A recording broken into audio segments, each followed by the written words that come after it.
आता तुमच्या मस्तीवाल आमदारांची दुरुस्ती आपल्याला कितीच्या फरकाने करायची आहे? 50,000. त्यानंतर बैल सारखं त्यांना एका बाजूला जात असेल, तासाला चालत नसेल तर त्याला त्याची जागा दाखवायला लागते. ती परिस्थिती आपल्याकडे आहे. नरवणे काळेवाडी अॅप्रोच रस्त्याचं भूमिपूजन उत्साहात.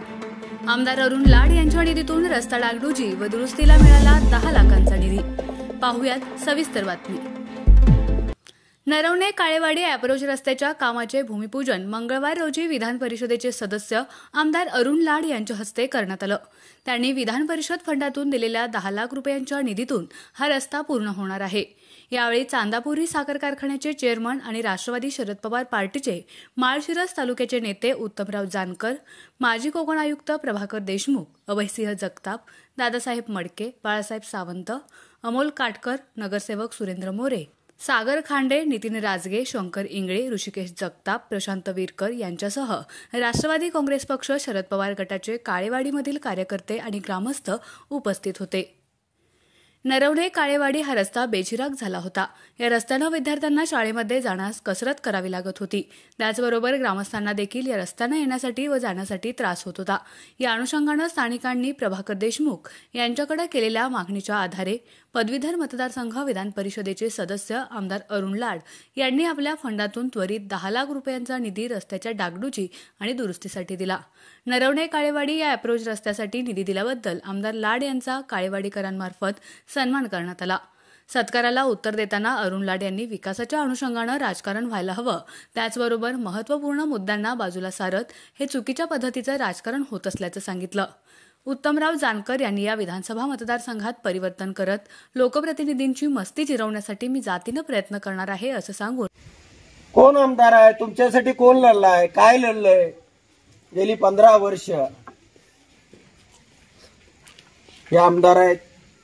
गेली 10 वर्ष केंद्रामध्ये सरकार आहे, राज्यामध्ये गेली 10 वर्ष सरकार आहे. अरे आताची पुढची 5 वर्ष केंद्रामध्ये सरकार आहे. का धनगर समाजाच्या आरक्षणाचा प्रश्न सोडवला नाही? का त्या समाजाच्या विकासासाठी एसटीचं आरक्षण दिलं नाही? हा समाज दऱ्याखोऱ्यामध्ये माझी मायमाऊली इथून मेंढरे घेऊन आता गेली. ह्या लोकांचं दुःख कधी आमदारला दिसलं नाही. का विधानसभेमध्ये नंगानाच करत नाही? का देवेंद्र फडणवीसची कापडं फडत नाही? आणि तुमचा नंगानाच हितच गोरगरिबाविषयी, पाणी सोडण्याविषयी, अधिकाऱ्याविषयी, केसेस करण्याविषयी. तुम्हीच कसा या तालुक्याचा बाप आहे किंवा मीच कसा या तालुक्याचा हुकुमशाह आहे, तुम्ही फक्त इथंच दाखवता. माझ्याकडे पवार साहेबांनी एवढाच मानचा मतदारसंघ दिलाय, हेच काम मला करायचं.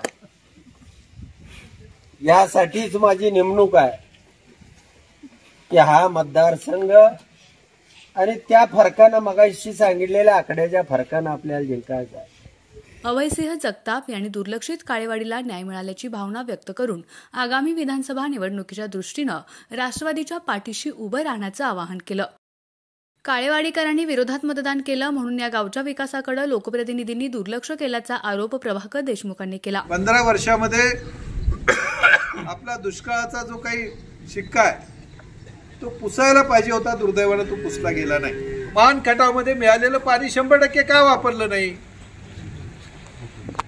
हे निष्क्रिय जे काय नेतृत्व आपलं आहे, जे खोटे ढोल वाजवायचा प्रयत्न करतायत ते याला कारणीभूत आहेत. आमदार सांगायचे की मी MIDC आणतोय, नोटिफिकेशन शेवटी पवार साहेबांनी ज्यावेळेला उद्योग मंत्री सुभाष देसाई साहेबांना सांगितलं की मला 8 दिवसामध्ये ते नोटिफिकेशन निघालं पाहिजे, त्यावेळेला ते नोटिफिकेशन निघालं. याचा त्याच्यामध्ये कवडीचाही काही सहभाग नाही.